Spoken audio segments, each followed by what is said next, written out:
And their slogan is Power to the People. And today a coalition of groups announced the formation of a new political organization.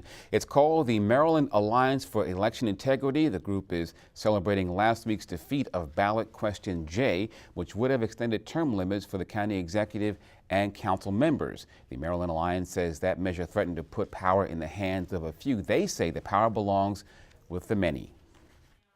Today is the day that we have kicked off the effort here to move forward with a group of individuals who are going to be working the next 4 years and after as a nonpartisan group working to assure that we are addressing initiatives, voting initiatives that are important to the citizens of Prince George County and the state of Maryland.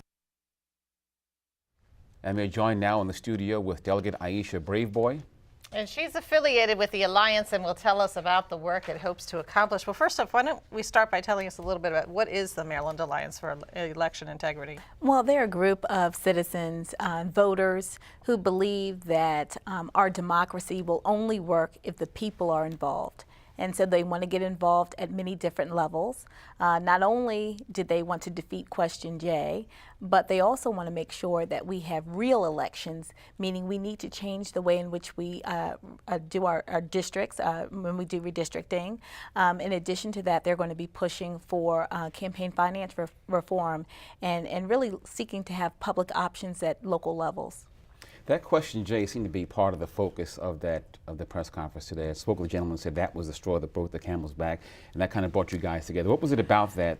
Well, I think it was really the ultimate in being a politically, I guess, arrogant. You know, the people of of Prince George's County back in 1992 said that we want to have term limits for our county executive and our council. And they led a voter initiated referendum process and was able to achieve their goal of getting 2 terms. The legislative body and the council has on 2 separate occasions since then tried to overturn term limits. Each time when the voters were asked, the voters rejected those measures. And so this again was a 3rd opportunity for them to try, the elected leaders to try to overturn term limits, and the people said no. And so I'm really thrilled that the people of Prince George's County have stood up for themselves. I'm happy that we'll have changeover in leadership in 4 years, and we just need to be about the business of doing the people's work and not trying to preserve power for ourselves. Now, this was, like you said, the straw that broke the camel's back that initiated this whole alliance. But now are you hoping to form more of a political watchdog group? Well, absolutely. I mean, again, our democracy is about having citizen interaction and involvement and engagement in the process. And so we want to ensure things that occur in our county and our state are done so with the people in mind. So when we, and I was on the show before talking about redistricting and how terrible it was.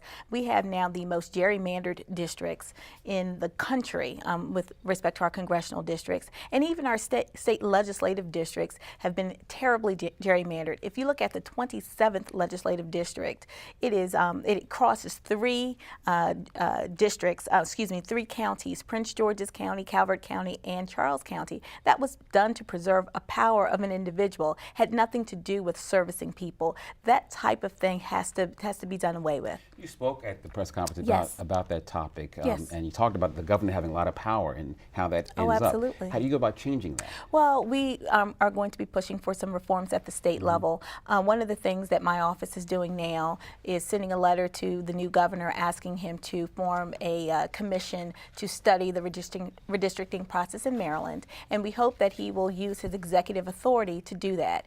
Once we come up with some recommendations, which I hope will include looking at how the governor's role in the redistricting process, how that is so different than other states. Right now, in the state of Maryland, the governor can present a plan for legislative redistricting.